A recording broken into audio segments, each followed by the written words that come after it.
So welcome back to Third Age Reforged and to the second game in the Conquest game mode that I'm going to be showing. And just a couple of things before we start and get into the army compositions. Of course, if none of this interests you, there will be a timestamp in the description below for when the battle begins. But this map is much more... It's a lot more of a flat feel to it than the map before, and I don't mean that as in like it's flat as in it's rubbish. I mean it's flat as in there is a little less in terms of the overall terrain features. Like there's less in terms of hills than the map that I played on, for example, and there's also less in terms of choke points as well. This one has a lot more of an emphasis on the woods and the trees, and there are also some open plain areas with the swamps here. I believe the map took its inspiration from Velen, the slice of paradise that you find in The Witcher 3, the first act of The Witcher 3, for anyone who's played that. But for anyone who hasn't, it's basically a region that was subject to a lot of battles and has it's fallen on hard times, shall we say. So that is the inspiration behind this. Obviously a lot of settlements that have been sort of battered and bruised, a lot of areas that have been sort of rendered boggy marshland because of several armies crossing over them and such.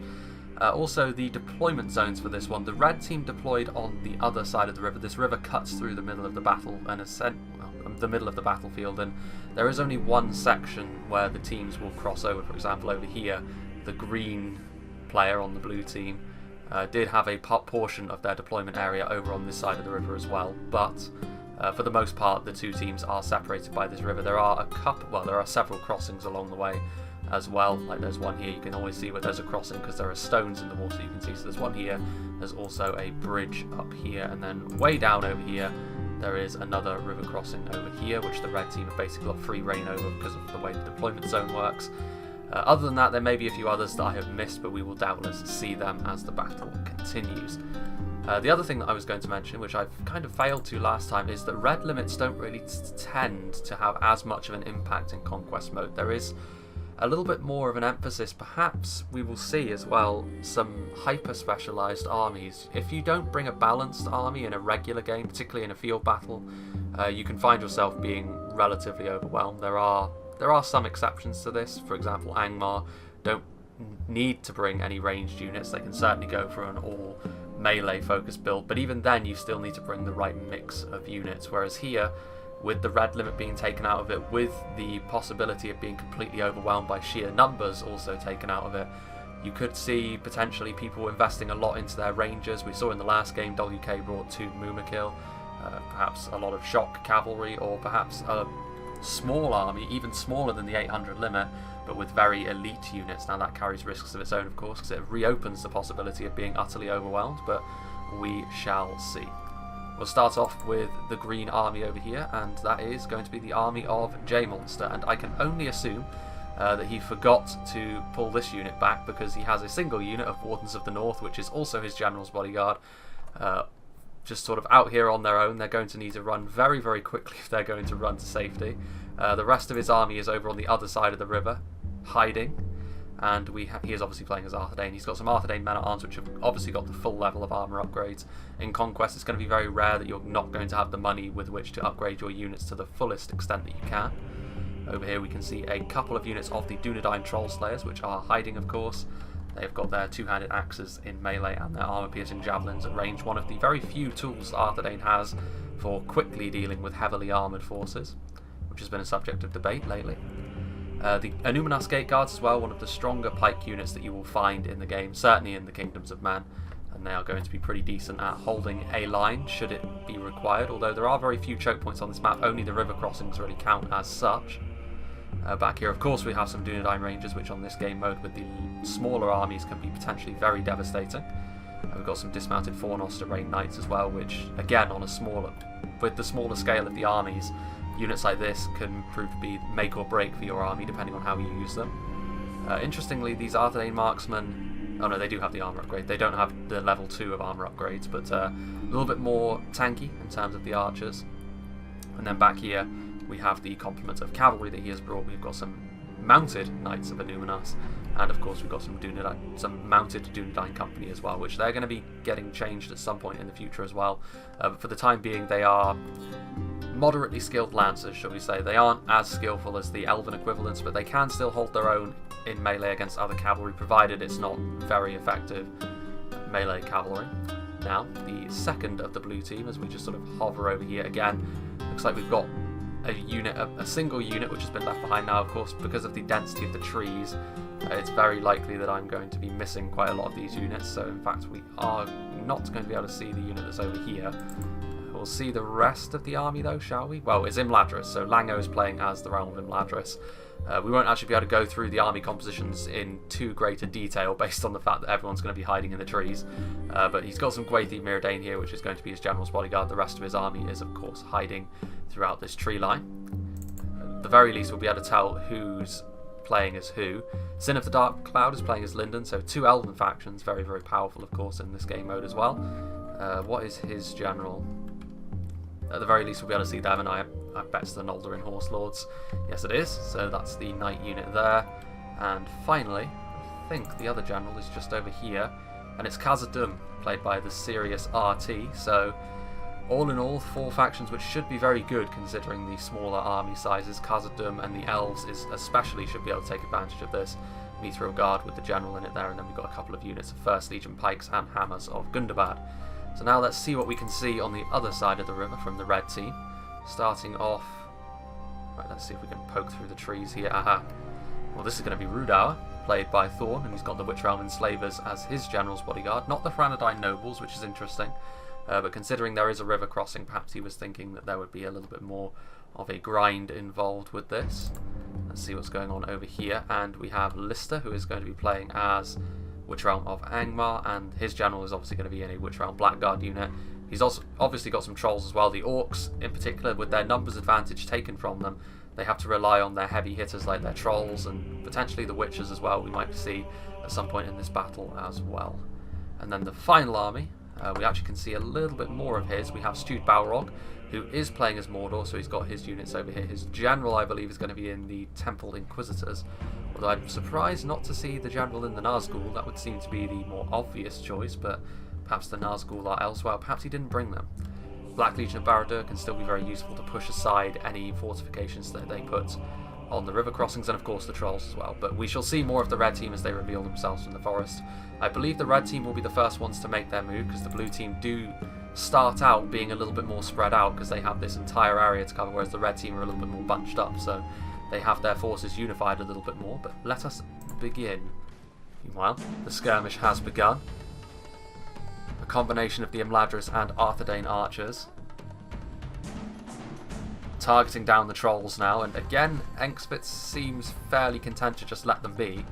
Admittedly, the trolls with their armour and their very large hit point values will be able to stand up to this sort of fire for extended periods of time. Hello. We do now have an engagement. Well, the beginnings of an engagement at any rate. The Imladris riders flew a little bit too close to the sun, and now the Mordor variant of the Númenórean Lancers, and more significantly the Melkor's Chosen, are going to send the Imladris riders packing. And this does open up a little bit of potential here for the red team. They've got the middle of the battlefield all to themselves at this point, but now we can see that the engagements are beginning to happen, and we can see now that the Eldar Makar are charging into the Olag High.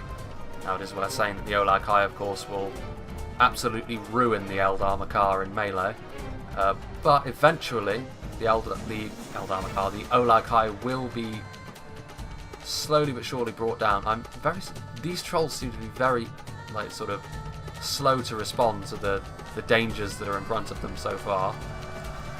Imladris proving to be sort of the more disposable part of the army so far. The God Helim are starting to fire into the Temple Guard.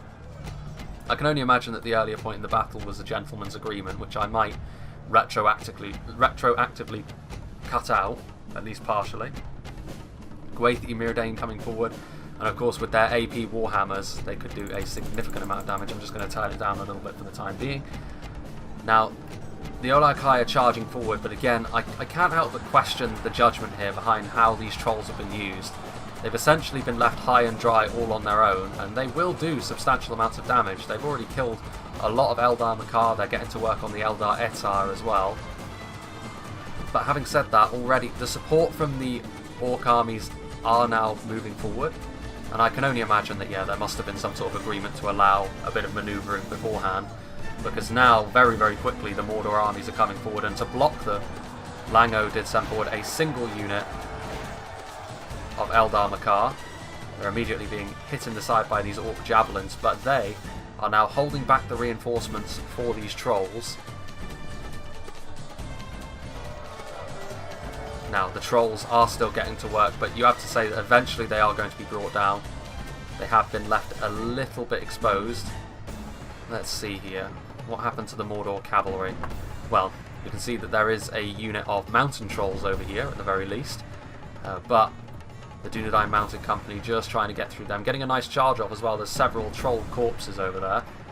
And I think the rest of this force is on the blue team, so I don't know what happened to the Mordor cavalry. I think perhaps they fell back.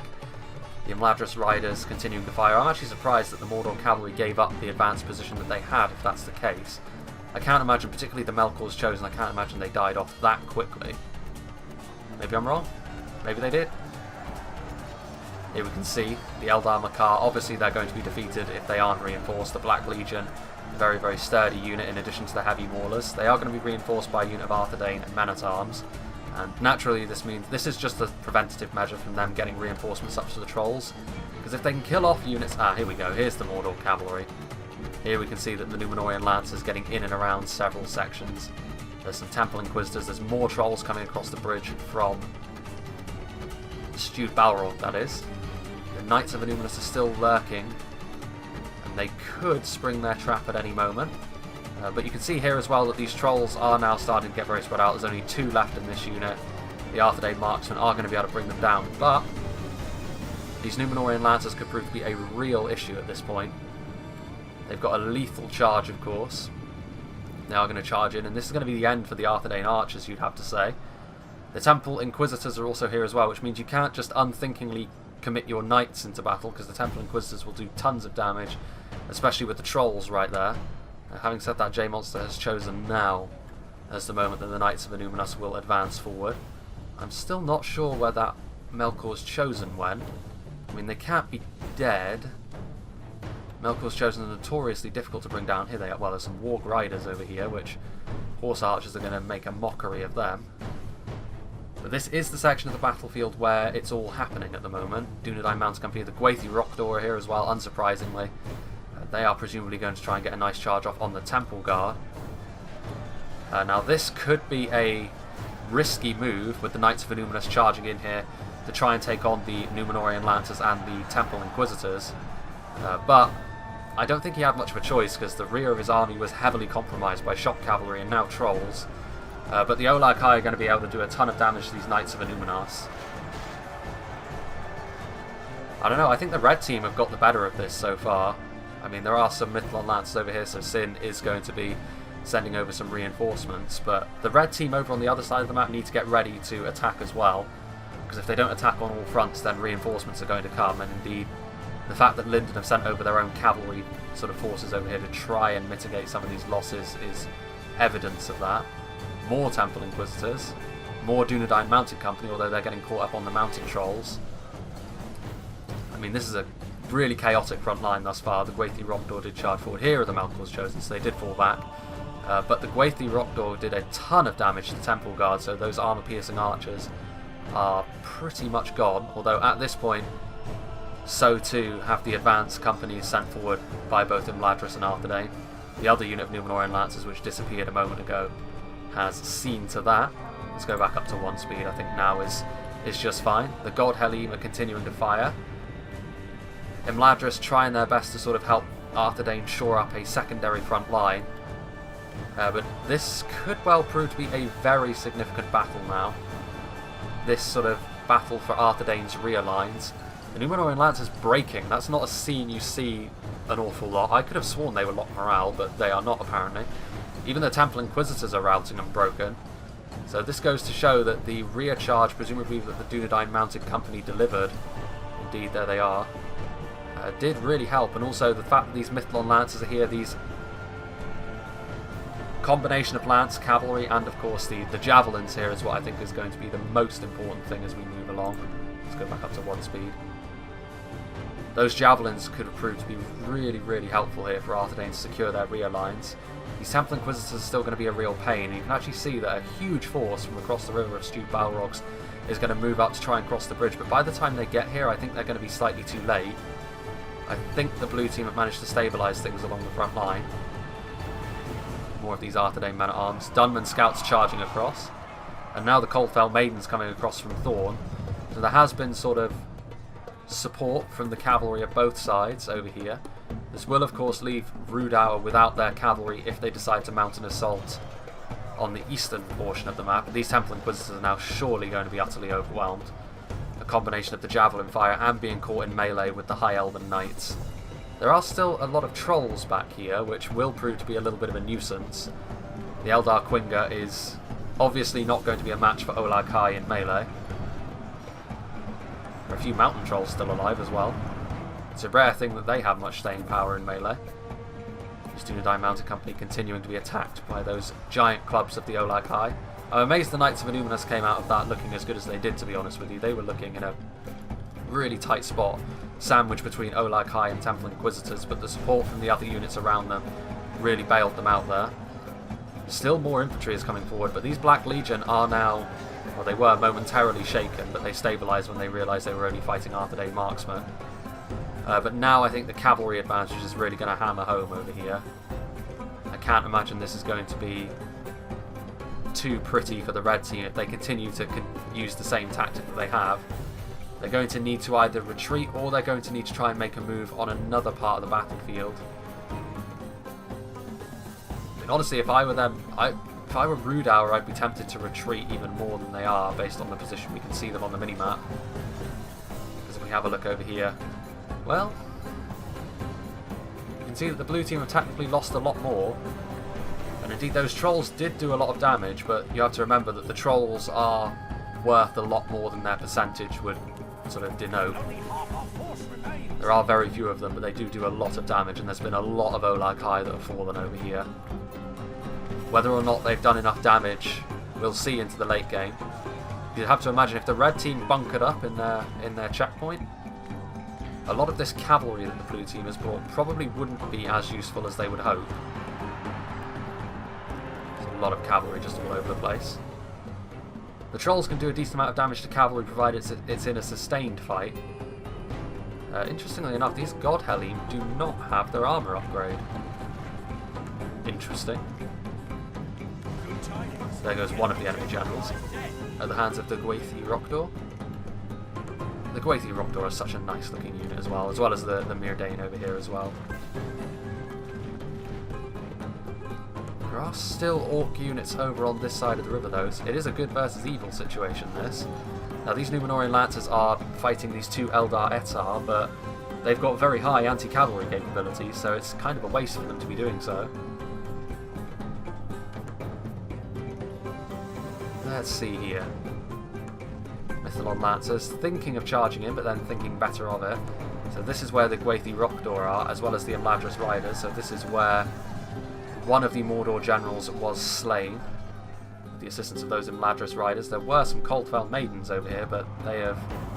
well, they still are technically, but they don't really stand much of a chance. I think they're going to try and assassinate Elrond, but I don't think they're going to have the strength to do that. Especially not if those Imladris Riders go to his aid. Yeah, and the cavalry now is going to prove to be a real problem. The Mythalon Lancers proving their hybrid strength. Now that they're out of ammunition, they can still prove to be very good shock cavalry. Now, you can see some Orc archers firing, some Orc fodder as well. Now, these Orc units over here don't really stand too much of a chance. If Arthedain decides to cross the bridge, now, they probably won't actually go this way. There's no real need for them to go that way. If they can keep the engagements as they are, the blue team will be quite happy with how things are going. Let's go and see what's happening over on the other side of the battlefield. Khazad-dûm and Linden's main armies are still immobile. Then they will know that Rhudaur is waiting for them, as well as Angmar, who are still in an undisclosed location. Here they are. You can see Lister and his Angmar army are over here. Now, the Gwathi Rokdor... well, this is going to be the end of what remains. Well, Elrond isn't actually in the Quaithy Rock Door. I'm so used to when I see a unit like this assuming the general is in there, but this is going to be the end of the High Elven Knights because the Witch Realm Inquisitors are here. Very unfortunate for them to outrun the Coldfell Maidens and then be caught by the Inquisitors. Angmar's role now pretty important because they're going to be playing defense against a pretty scary force here in the middle. Despite the losses they've taken, and there is a good deal of carnage that's happened here on the central roads, Arthedain and Imladris can still pose a pretty significant threat to Angmar if they are unprepared. Especially seeing as Angmar, the temptation would be, with Conquest rules, to not really invest in any of their archers other than the Númenórean Shadow Guard, so I can't imagine they've got the biggest ranged presence to try and guard that river crossing. Alternatively, of course, Arthedain and Imladris could just advance across this bridge over here. 2 units of Orc fodder and 1 slowly dying unit of Orc archers is certainly not going to be enough to stop them, especially not when they've still got a unit of Knights of Illuminus dismounted. Dunedain mounted company. Arthedain has taken some fairly hefty losses though. There's a lot of dead bodies littered throughout the centre of this battlefield. It's difficult to tell who's really in the lead, as I said, because of the loss of a lot of the elites from the Orcs, which tends to be very low unit counts. We shall see. After all, a lot of that percentage could be made up of units like Orc fodder. Meanwhile, looks as though we can now advance over to the other side of the battlefield, and Linden are moving forward. And Linden are going to be in a very good place, I think, to deal with Rhudaur.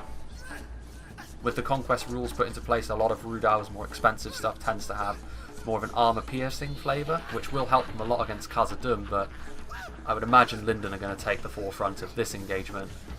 And presumably, you know, units like the Wardens of Elos Tyrion, if they get a nice engagement as well, it's going to be really nasty for Rhudaur at range. And indeed, you can see that the Haranadan nobles, which were on the field, preparing to fall back. I mean, honestly, if I were Rhudaur, I'd fall back. I mean, there's no way that they're going to be able to hold this location all on their lonesome. They're completely outnumbered. They'll be enveloped if they're not careful. And needless to say, being enveloped by Linden and Khazad-dûm is not what you want in life. And now these Black Wolves are also taking shots from afar. Again, potentially a really useful tool against Khazad-dûm's infantry. Less so against Linden's, but it won't matter at all if they're all killed at range. I think they're beginning a staggered retreat. They're going to have to leave something here in the rear guard, otherwise they're just going to swamp forward. Ooh, those Haranadan Berserkers. Yeah, Thorn probably should have seen this coming. He should have preemptively vacated this location because it's not really the ideal position to try and hold. It's simply too wide to deal with a numerically superior force from Linden and Khazad-dûm, unless there's a great amount of forces from Angmar over here as well that I'm not seeing, but I think it's going to be too late. On the plus side, I don't think there's any cavalry over here to quickly charge them down if they all decided to run away.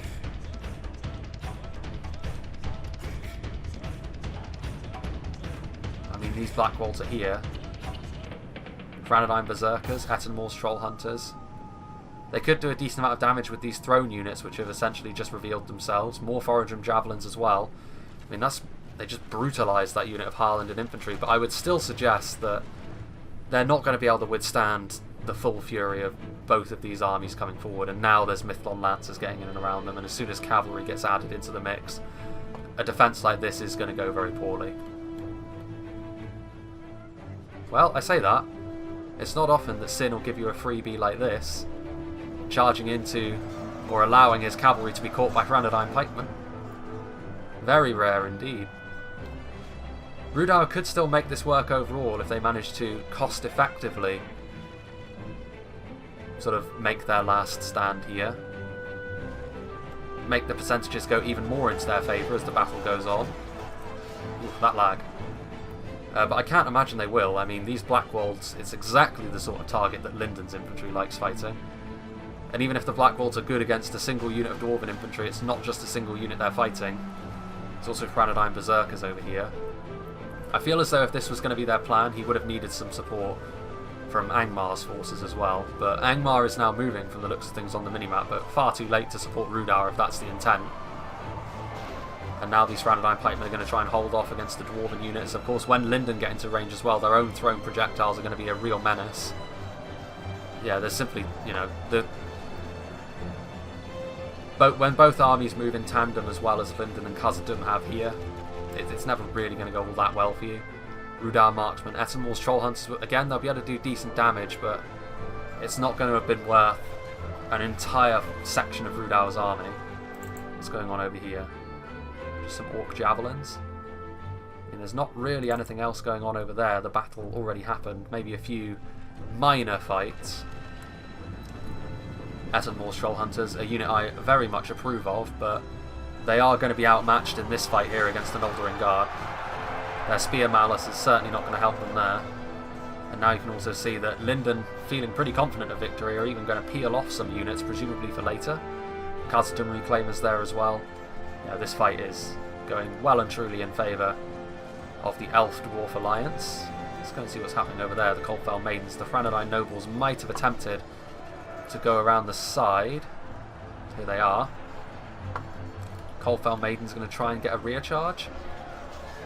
Ooh, they don't want to stay too long with the Hammers of Gundabad in melee as we sort of push our way through these trees. What is this? Mithlon Lancers still firing their javelins. And this is the problem, the 4 Linden Marines. The temptation is always with javelins to charge into them with a nice cavalry charge, but the 4 Linden Marines, of course, are spears as well, so it's a real conundrum here.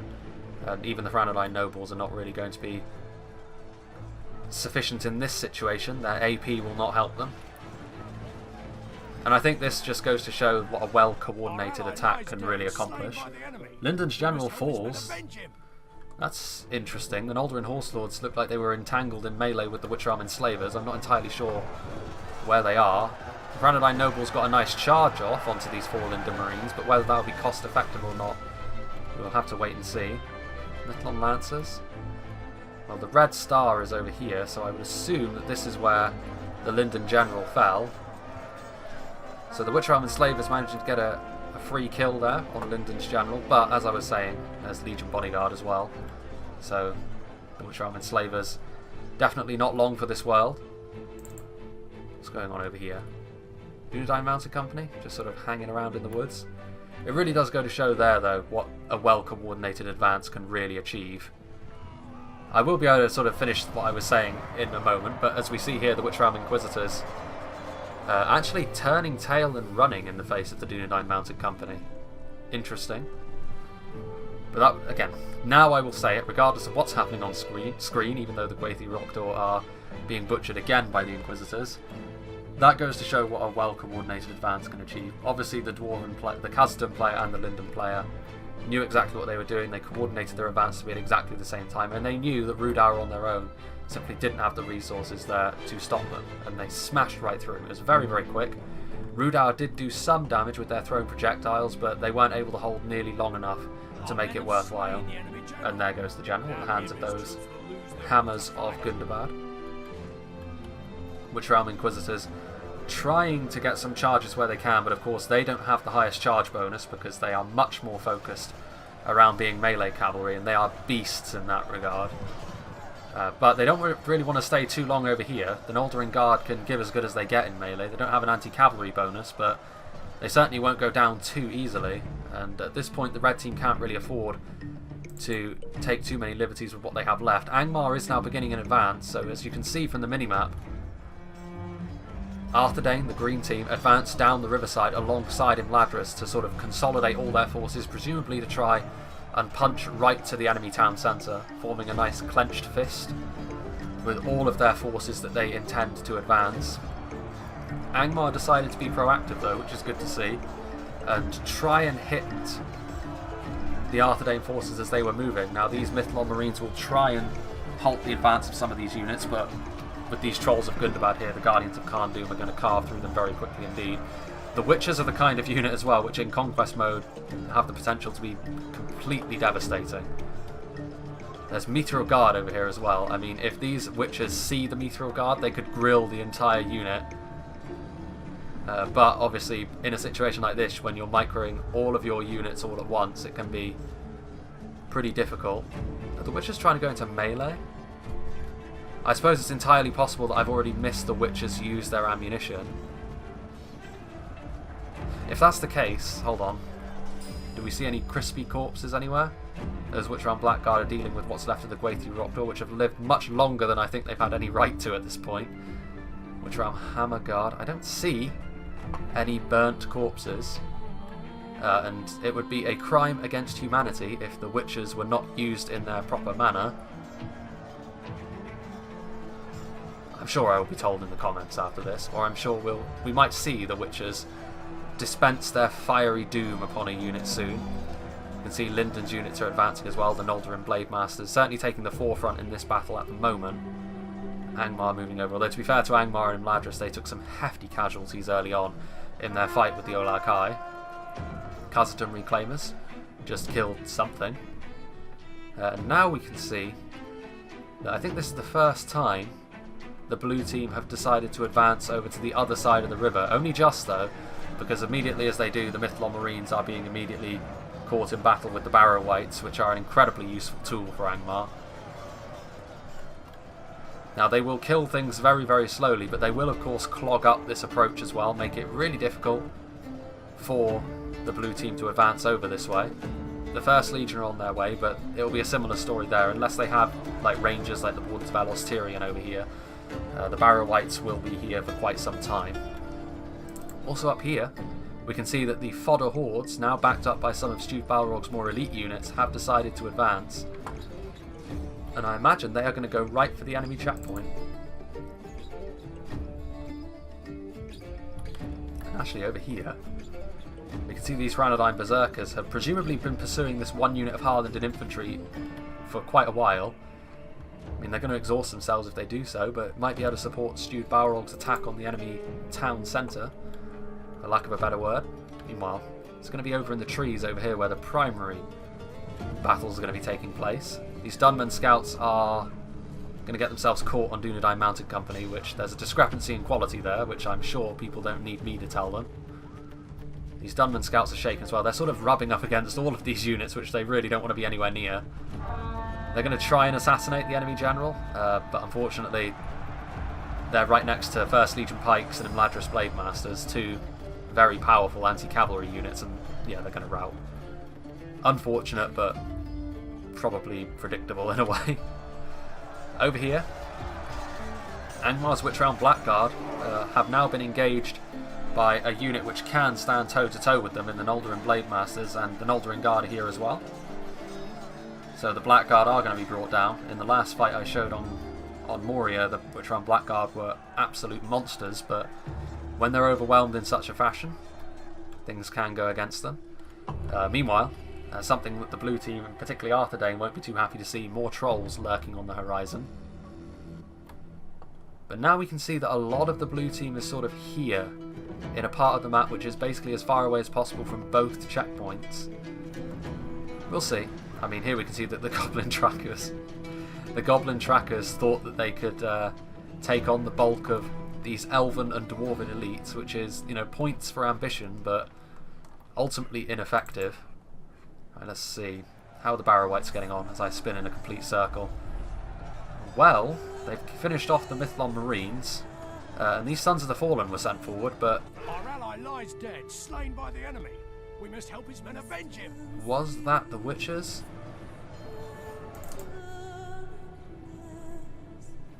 I don't really know. It's hard to tell where the Witchers are now. Did I just miss the Witchers burning the Mithril Guard alive? That's absolutely outrageous. How amateur of me. Well, the Witchers, presumably. Well, if we just look for one of the... I wish the mini-map, if you could see the Mithril Guard as a blue star on the map. But the Dwarven General is dead, although the Dwarven morale should be enough to hold itself together anyway. Interesting. Some Illuminar's Gate Guards moving over here. Meanwhile, Angmar Halberds actually attacking the rear of these 1st Legion Pikes. Also some Sons... well, there are the Sons of the Fallen. The Barrow Wights look very different in sprite form in the background over there, but if they're able to charge forward quickly and surround this unit of 1st Legion Pikes, they could win this. Let's have a look at the percentage of kills.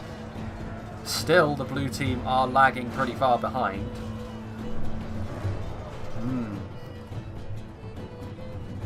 for all of the engagements that the blue team have done very well in, they still haven't managed to close the gap which those trolls inflicted upon them in the early game here. Having said that, there is now very little in the way of red triangles in and amongst it. The goblin trackers are still... they haven't broken yet. They've returned from routing, which is amazing when you think about it. I mean, they're surely not going to last much longer. The Khazad-dûm reclaimers are on them, as well as the Legion bodyguard. There's a real quality discrepancy in this portion of the map. And you can see now, of course, going across the no man's land here in the centre. Now, the red forces which are moving towards the enemy checkpoint are not going to make it, but they can reposition themselves to try and take on these drips and drabs that are crossing the no man's land. Over here, for example, they could completely overwhelm the unit of Noldorin Guard and Blade Masters, which is, again, very juicy targets indeed. And they have far too much power for these two individual Linden units to cope with. You can see these dwarven units as well. Presumably the goblin trackers are routed again. Yes, indeed. Very unsurprising. Right, let's see what's going on over here. Angmar Halberd, Bouncer Force is evenly matched. It certainly isn't. They've been absolutely butchered. I'm very surprised actually that the Barrow Wights have not moved, unless... why are they moving so slowly? They're exhausted. Are they slow in water or something? I mean, I guess that makes sense. But that would be something which I've never actually seen before if that's the case, but they are very, very slowly making their way across the river. But they are going to be walking into all that remains of the Arthedain army, which are sort of setting themselves up within the trees over here. It looks as though the blue team have got an enormous advantage with all of their blue triangles, but as we've seen, they actually have less percentage of their a lower percentage of their army remaining. These red units are still moving across, and we are sort of approaching the final 10,000 frames, which is interesting. So we are sort of effectively into sort of the final stages of this battle. And I don't know how this battle is going to resolve itself within 10,000 frames unless there is an admit defeat, when the battle becomes unwinnable for one side or the other, which is entirely possible. These goblin trackers return from routing a second time, which again, I mean, I suppose there's a special mention to these guys for showing more bravery than your average goblins. But to think that they could go after the kind of units that they've been attempting to go after is rather foolish. These Khazad-dûm reclaimers are going to have no trouble whatsoever disposing of them in melee. Speaking of disposing of in melee, I think we've seen the last of those Angmar Halberds. Yep, there's some screaming orcs. Meanwhile, I think the Barrow Wights are finally sort of hauling their carcasses out of the river, which does of course mean they're going to completely overwhelm this individual unit of 3rd Legion and these Sons of the Fallen. There simply aren't enough of them to withstand that any longer. But a very chaotic retreat, all in all. All of these units are falling back as well, so clearly they are sort of respecting this attack, which is inevitably going to be coming their way. And understandable, because there are a lot of very capable units over here, including the Temple Executioners.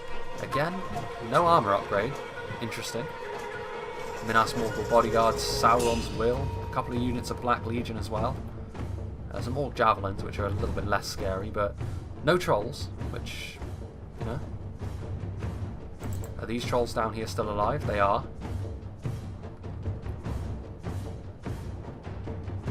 So... it's interesting. I mean, to be fair, if the red team cannot make this... well, if they lose all of these units over here that are advancing towards the enemy town centre and they don't have much to show for it, then the battle will become unwinnable for them, I think. There's still a lot of units which they've got sort of moving around. There's some Guardians of Kharn-Dûm moving forward from Angmar, Rhanadigm Rangers from Rhudaur. So they are now vacating their own town centre essentially to send forward a lot more of their own units, which they're going to need to do.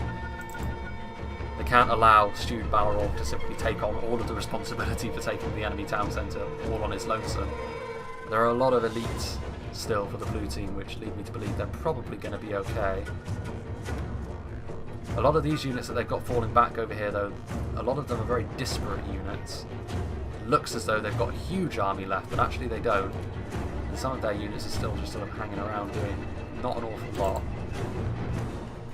meanwhile. This one area where there is still a fight going on. The Angmar Barrow-wights again proving their worth. The Sons of the Fallen, not the easiest target to bring down, but inevitably they will be. Then I can only imagine the onus will fall upon Arthedain over here to deal with them. And if they've got a cavalry unit, they should still have their Knights of Illuminus hidden around here somewhere. Unless they lost them when I wasn't looking. What's this unit over here? Dunedain Mounted Company will do it just as well.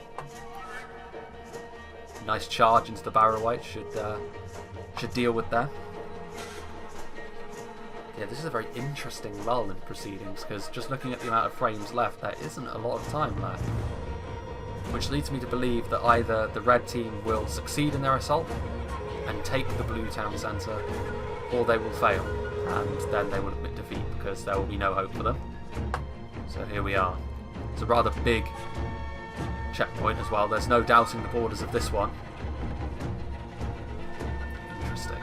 Let's see what units actually the blue team have left with which to defend. Eldarenwe, Haruma Seal, some slightly battered Noldorin Blade Masters, and Ladris Guardians, Linden Marines.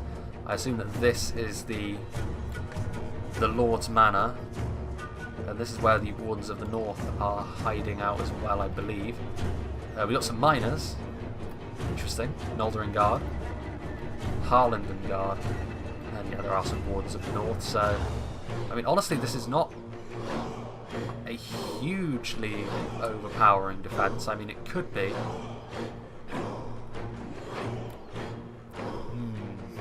More and more reinforcements are arriving back here again. A lot of these units are pretty battered, though. I mean, the 1st Legion pikes could well prove to be a lifesaver here. Orc fodder. The blue team may as well surrender right now. The Franadine Rangers could be a big factor if they're able to haul themselves up here quickly enough.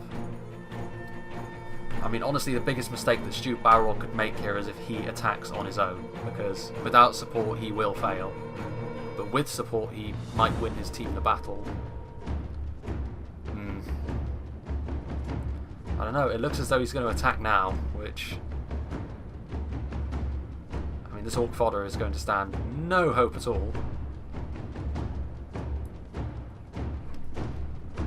Eldar the Wardens of the North are surely not going to use their ammunition on Orc fodder, are they? No, they are going to be... Well, a lot of their projectiles are hitting the cliff because of the angle of approach of Stu Balrog's army. But his army is attacking right now. I don't know. I'm not sure I'm in favour of that. If he waits for some reinforcements, this might be... The blue team might not be able to stop them. A lot of those Arthedain resources are down in the south. God Helene, sort of firing indiscriminately. Now we can see some Black Legion of Barad-dûr, which obviously they're going to be able to defeat very battered units of Eldar Etar. They're designed for being anti-phalanx. And they're just bulldozing through them. Eldar Quinga. Some 1st Legion on their way back though. Presumably they're going to try and stop the 1st Legion from getting back to the TC. But here we can see some Imladris Blade Masters. Now, I'm actually very surprised that the blue team are not using their projectiles to shoot into the back of the Sauron's Will. They would do very badly against that sort of thing. But then I don't know how many arrows they actually have left, so we shall see. These Imladris Blade Masters, however, will fall. The Temple Executioners and the Sauron's Will together are simply too strong.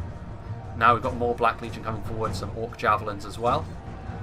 The Eldar Quinga are going to try and shoot into the side of the Black Legion, but indeed, the Black Legion are halting the advance of the 1st Legion. Just a quick glance down here. We can see some Orc Javelins are being used to scout the area, and J-Monster, the bulk of J-Monster's remaining army has sort of revealed itself. There's a lot of units around here which are just sort of scattered and disparate, which is rather strange. I mean, if we have a look down here, presumably they're units which are not... Well, there's some hidden Hammers of Gundabad over here. It's... Those Legion Bodyguard have also begun marching as well. Although the Dwarven army seem to be quite static for some time, and it may end up costing them the game. Amazingly enough. The Orc Fodder is again performing a similar role to the Black Legion on the inside. They are just sort of preventing the blue team from gathering up and really mounting an all-out defense around their TC. Both these units are Black Legion. It's a very imposing shield wall.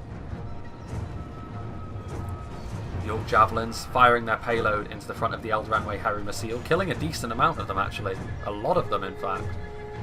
So very worthwhile from the Orc Javelins, but they ultimately will still lose, obviously, to the Elder Enway Swordsman.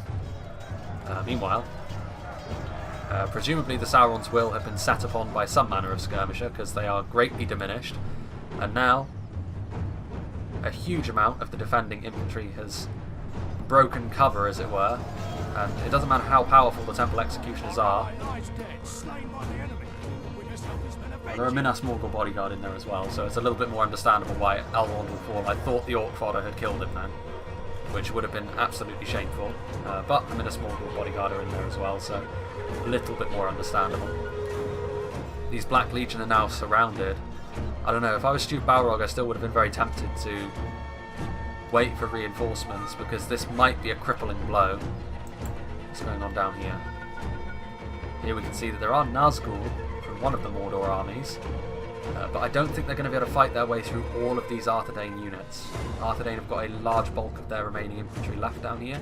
They've also still got some Dunedain Rangers, which presumably still have a little bit of ammunition, as well as apparently some hiding in Ladris Blade Masters. There are some archers over here, Orc archers, presumably trying to draw them in so the Barrow Wights don't have to cross a no man's land while they're getting pelted with arrows. But honestly, down here I think this is just a sort of a sideshow to the main event, which is happening up in the checkpoint.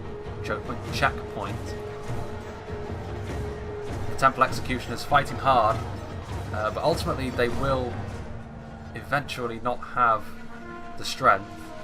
The Thranduil Rangers came in to try and support, but ultimately, you know, those body piercing projectiles could have been exceptionally useful, but at this point it's already too late. If the cavalry is here, then you have no choice but to stand and fight, essentially. And you can see already that they're wavering because they're trying to get away, but all the while they're being hacked in the back by these Wardens of the North, which, as far as a melee unit goes, obviously very powerful as well. We are now entering the closing stages of this fight, and I feel fairly comfortable in saying that I think the blue team are probably going to be fine. The percentages are closing all the time, and I imagine there's going to be a sort of massed admit defeat if the red team, if their attack falls apart on this side of the river, they've really got nothing left with which they can rebuild from. Which is why if you're going to go all in like that, it makes sense to go all in and not leave stuff back in your choke point, other than like a very token force indeed. As we've seen before, it's not necessarily the team that is winning physically that wins. In the battle that I showed, of course, we won when, in a conventional battle, we would have been beaten quite handily. There goes another general, the Nazgul being surrounded, and this is going to be victory for the blue team down here. The Barrow Wights have been destroyed? Question mark? That would be very interesting. Meanwhile, we do have more reinforcements, some more Etten Moor's Troll Hunters. But yeah, this is going to be the sort of final, the death throes of the red team's assault. Stu Balrog, I think, maybe could have waited a little bit longer, but there is a case for saying that if they waited longer, the defence that the blue team had put up in their TC would have been too strong to break down anyway. I'll talk about what they could have done at the end of the battle, I suppose. But meanwhile, the blue team still have enough resources to hold. The Temple Executioners still fighting hard, but it's ultimately not going to be enough. I think what remains of the Black Legion has also been destroyed. There is still a fight going on outside. Amazingly, there are still Orc Fodder left alive, as well as Minas Morgul Bodyguard and Guardians of Khan Doom. So they do still have a force outside the gates over here, but it's not going to be enough. There's Guards of Khazad-dûm over here, as well as 1st Legion Pikes, which can, if necessary, they can always just hold up in the choke point here. But needless to say, Imladris Guardians and Guards of Khazad-dûm are going to have absolutely no issues carving their way through Orc Fodder. So yeah, I think we're going to see an admit defeat from the red team here fairly soon. These pikemen, they aren't going to be able to get into a decent formation, but at this point, keeping the red team's assault as spread out as possible merely hastens the blue team's victory, to my mind. Meanwhile, Attenmore's Troll Hunters, the Grenadine Rangers have returned, but that's not going to be enough. The AP arrows from the Wardens of the North, obviously the Khazad-dûm Reclaimers are going to be able to respond in kind to the Attenmore's Troll Hunters. Now we can see over here the Temple Executioners still alive. Admittedly they have been fighting Sons of the Fallen with that spear malice, but even so. Khazad-dûm Reclaimers throwing their axes. There's another unit of Khazad-dûm Reclaimers just outside the gate as well, so these Troll Hunters are well and truly doomed. I think there's still, amazingly, some Nazgul left alive down here. Yes, there are. Only 3 of them, to be fair, but eventually Arthedain have managed to bring them down. There's also some Ladris Blade Mass, and I imagine the admit defeat is going to come fairly soon from the red team because, of course, they have got basically a ready-made attacking force. I'm honestly very surprised that several of these units have been inactive throughout this battlefield, like these trolls.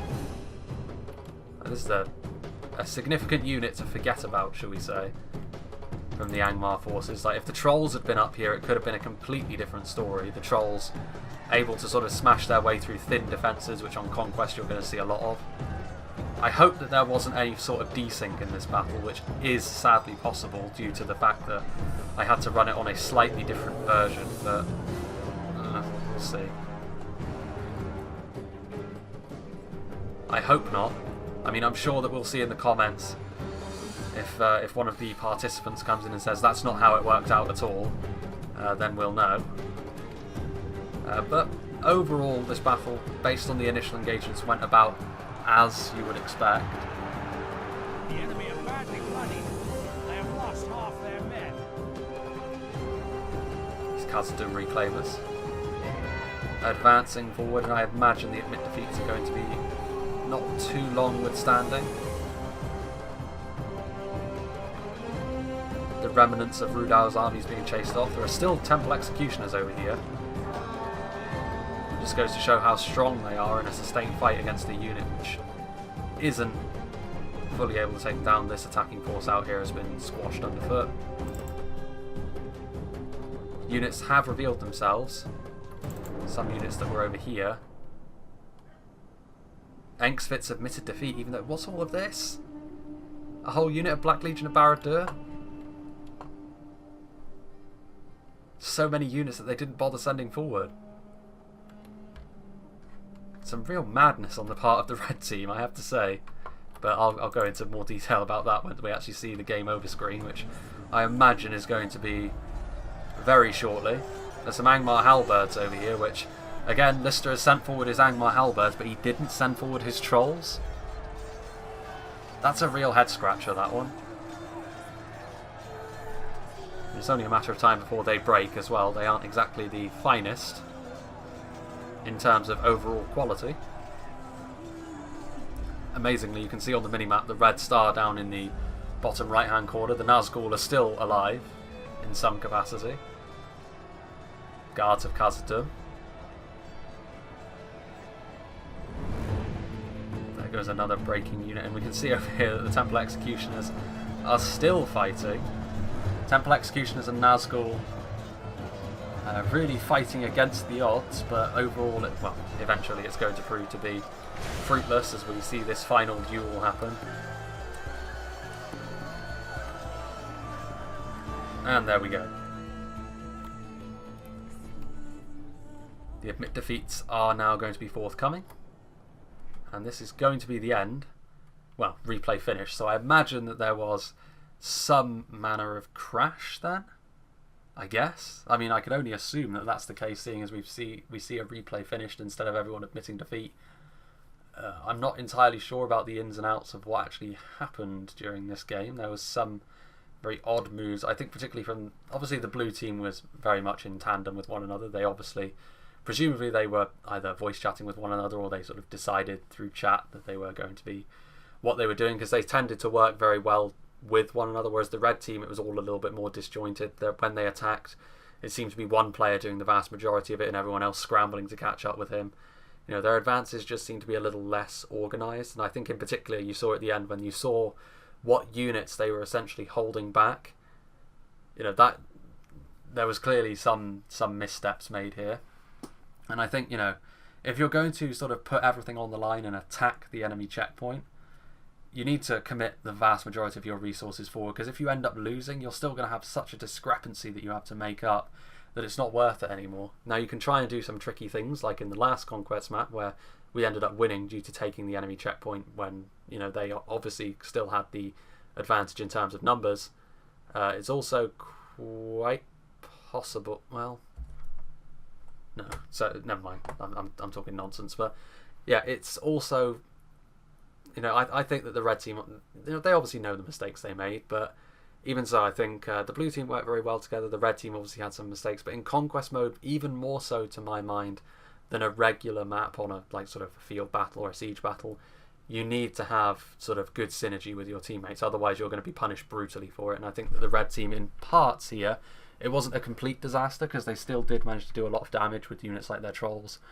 I feel as though there were still obviously some missteps which ultimately led to the blue team winning, despite the fact that they spent most of the time with a percentage discrepancy over their enemies. So yeah, I hope you enjoyed this, the second Conquest map that I've shown. I hope to show you another one. I hope that this one didn't desync. I hope that this was accurate to how it actually played out and that I didn't get sort of shafted due to the map versions and so on. But yeah, I hope you enjoyed this, and I hope you'll join me for whatever is next, which should be another... Well, actually, no, not another...